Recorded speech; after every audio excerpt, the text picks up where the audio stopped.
welcome back to our YouTube channel. As you all know, it's Ella here, and this is another Humanitarian of Africa series. And I'm so excited because I have someone all the way from Ghana, So this is our first guest that's coming all the way from Ghana to share her story with us. And I'm so excited because you guys are going to be learning a lot and getting to see from a different perspective. So we've had a lot of Nigerians, we've had someone from Cameroon and so many other African countries, but we're going to a different location today. So Chrissy, nice to meet you. Thank you for being here with me today. It's an honor to have you. Yeah, thanks for having me as well. And it's so great to meet you here. Yeah. So we're just going to go straight into it. I know a lot of people here don't know you, and I also just know you as the founder of Chrissy Foundation. But then, who is Christiana? Let us meet you. Can you introduce yourself to us, please? All right, thank you, Ella. So my full name is Christiana Asiedua-Asiedu, and a very young lady. Yeah, I'm very young, actually. And then I'm a nurse by profession. I'm also into ministry in terms of, biblical. Yeah, I'm into ministry as well. I'm an entrepreneur. And as you can see, also the founder and then the executive director of Chrissy Foundation. Yes, a young lady who is passionate about making impact in her society. That's all I can say.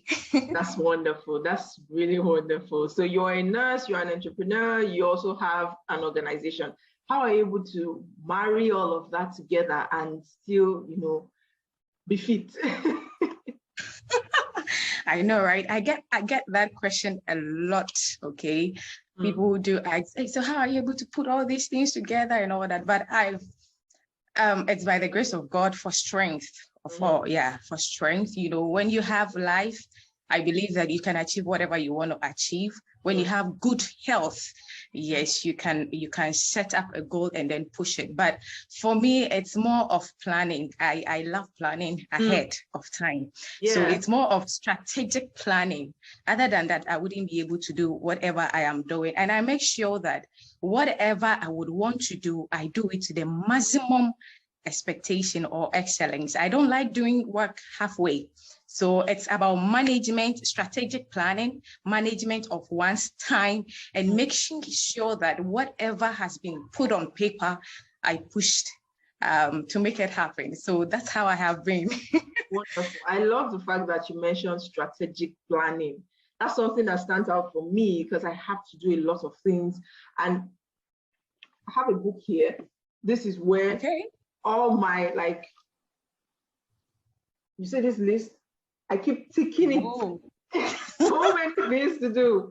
And I just keep ticking it as I do it. If I don't do it that way, I won't be able to meet up. So I totally understand what you mean by strategic planning.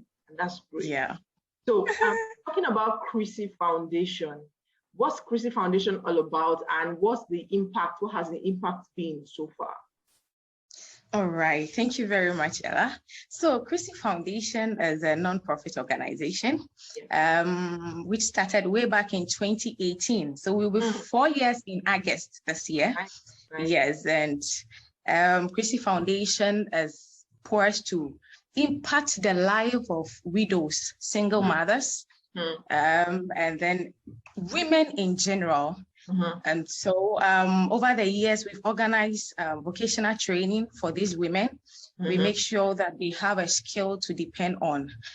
Most of them, especially with the single mothers and the widows, without a husband, actually, how it feels and how to manage yourself to be able to take care of the kids so that they wouldn't be wayward in the societies. Yeah. So Chrissy Foundation has taken upon herself to, empower these women economically, so that they will have a skill on their own. There's a saying that teach a man how to fish instead of giving the man a fish. So we teach them how to fish for themselves. And if per adventure, we normally support them. We have enough funds. We set them up on the kind of vocational skills acquired. So in terms of capital, we set them up so that they can start a business on their own. Yes. So over the years, we've had a lot of women. We've empowered them in so many ways. We've had microfinance organizations also coming in, teaching them on investment, savings and loan and all that. So it's not just about the skills acquiring, but also we groom them to be able to, stand on their own in terms of their the business that they want to do. Okay, so that it wouldn't be just that you have the skills. What else? You don't have any business plans. You don't know how to start the whole thing. So we have experts coming in to teach them on that, and then we also with the bank aspect, somebody wants to do more, invest more into the business. We have the microfinance also helping them and all that. We have the FDA, Food and Drug Authority, if you want to register your business as well, the Registrar General Ghana. We have all these people in place. So in case you want to kickstart, you know where to go. So over the years with the women, that is what we have been doing. With the orphans, we look at their education. Some are in their homes. We have brilliant students in our society in the orphanage home, very brilliant, but the support isn't there. We make sure to support them educational wise. And with their health, annually we organize free health screening. We pick up an orphanage home, we organize free health screening for them. We donate food items, clothing, stationery, and all that. Yes, and then we also do advocacy on gender-based violences and early child marriage. Yes, and early child marriages. So basically, that's what we have been doing over the years. That's wonderful. A lot of work, a whole lot of work. My next question would be, why did you choose women, widows, orphans, and then a focus on gender-based violence? Is there any particular story around that, or you just had the passion to just go into that? Okay, so over the years, in 2019, statistics shows that about 14,900 cases of gender-based violences. And when it comes to the early child marriages, in Ghana, we have about 12 million girls being married annually. Yes, 12 million girls being married annually before 18 years. Before girls married, yes, annually, yes, before 18 years. So what can we do to, eliminate or limit the rise of these cases? That is where Chrissy Foundation comes in. There are so many reasons why people indulge in these things, actually, or things that pushes the rise of either the gender-based violences or the early child marriages. Some are harmful social norms, practices, gender inequalities and all that. And then I also think poverty is also part of it. Poverty is also part of it. So if we empower a woman to be economically stable, I don't think the woman will push the child into an early marriage. With a promise of that man of a bright future, we want to give the family, and all that. Yes, and then women are being violated in so many ways. Yes, gender-based violence is on a rise. The perpetrators are normally male, and the victims are female. So it is good to let them know their rights as human, first of all, the right as a woman, as a human being. You need to know your rights. And after that, if in case you are being involved in such activities or you find yourself in such situations, where do you go? Who do you talk to? Yes, so that is why we are concentrating on them, and we make sure that we have these stakeholders like the DOSU, we have the DOSU, the SHRAG, and all those people backing us. So in case somebody has an issue like that, we know who to go to for our assistance. So basically, that is the reason. Yeah. That's nice. I didn't know gender-based violence or early child marriage was very rampant in Ghana. I I never knew it is. Was that high. Wow. It is. That's an eye. It is. So when it comes to your trainings, the vocational trainings, entrepreneurship trainings, how have you been able to organize it, get the women to come around and all of that? How do you achieve that particular thing? Because that seems like the focus, basically, assisting these women and training them and empowering them. Yes. Okay. So it hasn't been easy. Yeah. But what we do mostly, most of the women, because most of them are not really educated. So it is hard to get them on these social media platforms. All right. Even though we do publicities, we do them, the social media as well. But then we make sure we go to the communities as well. Yeah. We go to the churches, we go to the chief palace, we visit the women, the stakeholders in the community, and then we let them know what we want to do. So they are able to get people for us. And we have others also calling, those who can read and write. I mean, when they see flyers all around, yes, they also call. That is how we get the women on board. Wow. Yes, I don't know if I have answered your question.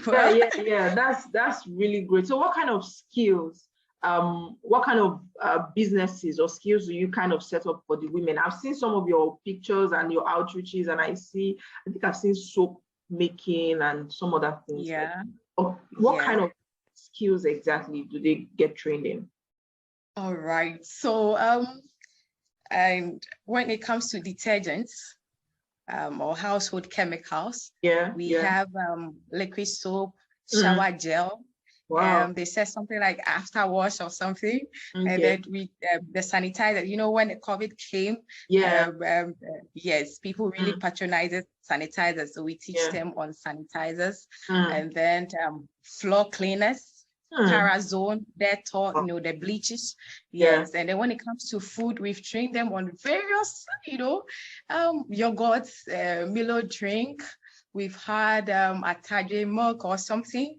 We've also had pizza, teaching them on how to do pizza. Wow, that's great. Other chips, a whole lot. When it comes to food, we have a whole lot. And, we decided to do this because it doesn't take so much to start. So much money to start up, Yes, it doesn't take so much capital to start the business with. And you see, these women are in a community, small communities, especially those who are in the rural areas. They are able, with as low as 100 cedis, the person can start even a liquid soap. And sell. Can start making chips or yogurt, and then that Milo drink, you can take it to school. Children, they eat, break time, they can afford, and that is how we have been. So when you are able to sell, we set you up, let's say for once you're able to sell that profit, you reinvest it into your business, and that is how. So we decided to teach them on this basic stuff so that it wouldn't be that difficult for them to start working with. Yes, and because it is a day, the challenge we are having now is because it's a day's kind of training. We don't have enough money to run a whole month or a week training. It's just a day. So if we don't take things that they will get to know within a shorter period of time, we wouldn't achieve our purpose, our goal. Yeah, so that is why we chose this trainings. Okay, that's nice. A lot of trainings to learn from. Talking about challenges, what are some of the struggles you have as an organization in the course of running the work that you do? Okay, well, as you know, every organization we have funding. Funding has been the major ones. And then aside fundings, I believe that to have a solid team who would want to, like, people you can run with for a very long time. You have people coming in, we want to volunteer. I'm not paying myself, I'm not paying anybody. So it's all of voluntary activity that we are all doing.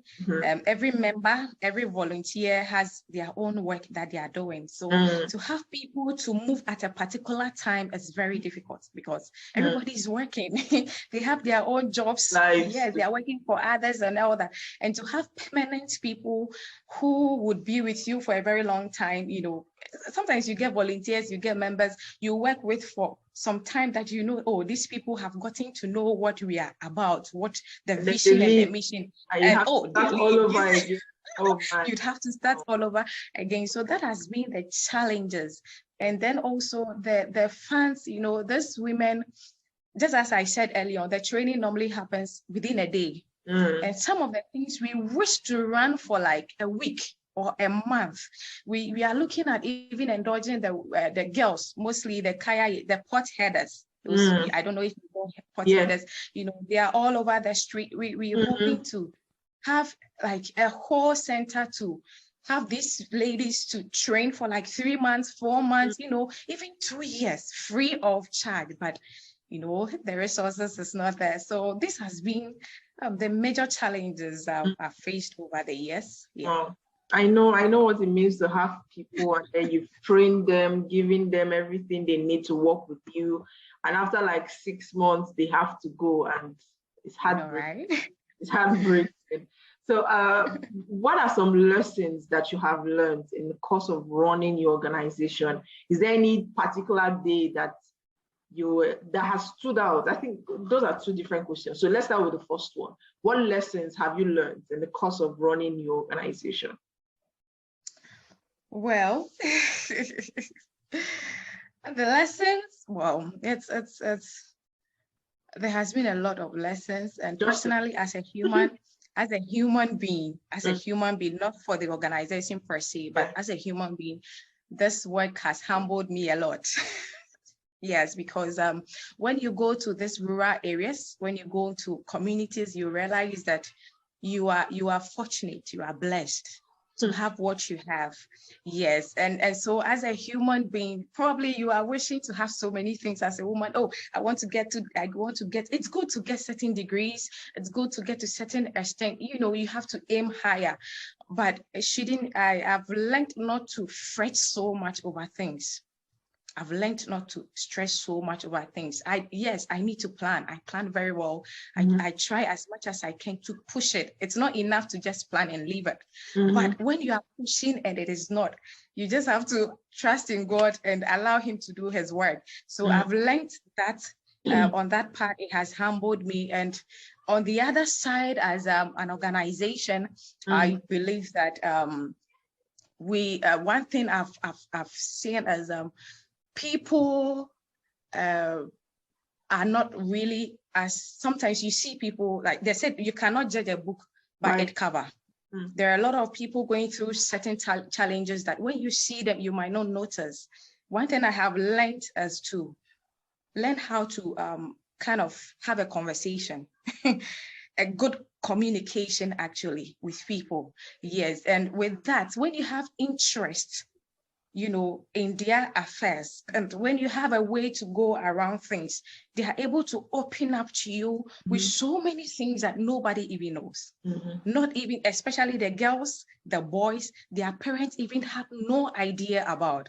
So I've learned how to communicate and how to, initiate communication. Yeah, it's very important. It's very important. That last point is very, very noted. When I was serving as the director of communications for a particular organization I volunteered with, some volunteers were going through a whole lot of things, and that affected their productivity.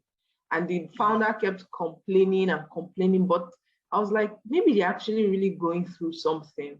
And when we started asking questions, we now realized that, man, these people are struggling, and we now have to start finding a solution to that. So you're right. You need to start learning how to build that communication and connection with people that you work with. Sure. That's great. So what is the day you will never forget in the course of running your organization? This one, I love it because a lot of people have so many stories to share. So what day will you never forget? Just one. Well, I would say, I think my first time of visiting an orphanage home. It was a great time. 15th of August 2018. It's actually my birthday. Okay. And then I decided to have, some time with the kids. Yeah. And, over the years before 2018, when Chrissy Foundation started coming in, at every year, I normally organize some food stuff, you know, and other stuff, to widows. That was how, way back in 2013. Wow. I remember those days, my salary as a nurse was 175 Ghana cedis. It was very low, but how I was able to, get something for at least 10 women, widows, it still baffles me. So in 2018, I said, okay, why don't I celebrate my birthday with the kids? And I didn't have money. Yes. So what I did was I made a flyer, a mini flyer, which I spoke to a friend of mine who is now the vice president of Chrissy Foundation. He's a graphic designer. I said, oh, Albert, I would want to spend some time with these kids on my birthday. I don't have money. He said, okay, let me make a flyer for you. You have a lot of friends. So let's say we are taking 20 cedis from each. And Ella, it was so marvelous. I never knew people would want to support something like this. And we had money, the money that we were supposed to just have a celebration, have a cake or probably food and all that. We had enough to the extent that we could buy stuff and donate to their kids. So that day was an amazing time for me. And one of the kids came to me and was like, Auntie, it's been a long time, you know, when we cut the cake and said he doesn't remember the last time he ate a cake. Oh my, yeah. And it was so teary for me. I was sad. I was sad, but then I was also happy at the end of it all, because if we have been able to be there as at that time, and that boy is able to taste a cake, have a taste of a cake. I mean, that was that. I should say that has been one of the days I would never forget. That's a very touching story. Like I'm teary, right? Yeah. For a child to never have had an experience of a birthday is. I know, right? Yes. So that's a wonderful story. So rounding off, and before I let you go, finally. All right. What project or program would you like the audience to support you with? Is there any particular project or program you'd like to talk about that you want people to support you with? Okay. All right. Thank you. Projects, there are lots. So as I have mentioned, we education, we take care of kids through education. We're making sure that we pay part of their fees. We provide them with stationaries. We are setting women up with vocational skills and capital. And recently, we also trained them on digital marketing. So at least they can use WhatsApp and Facebook, to boost their products and all that. And then, yes, we also having challenges with the survivors of gender sexual violences. You know, they are, you know, when you are being abused and you go to the police station, they would want a medical report. Yeah. And in Ghana here, medical reports cost like 300 cedis, 350 Ghana cedis. That is the government hospitals. When you go to the private ones, you are looking at 1,000 Ghana cedis.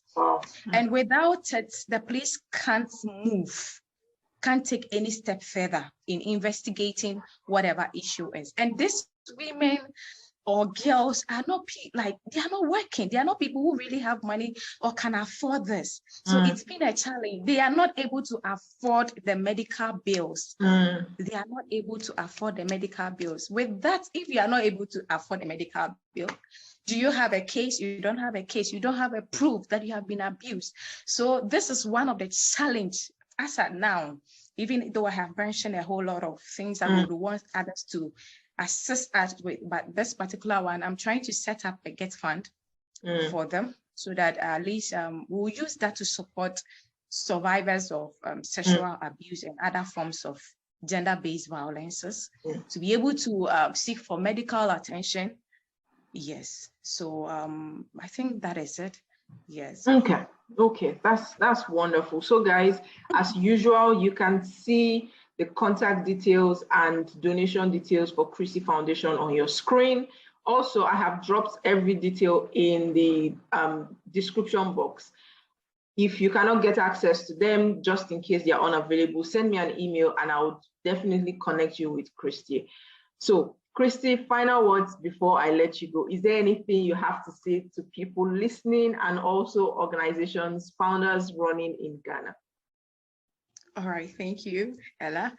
Okay, to everybody watching us, I would want you to know that we cannot help everybody, but I believe that we can help somebody. So look around you. There's a saying that we should brighten the corner in which we are.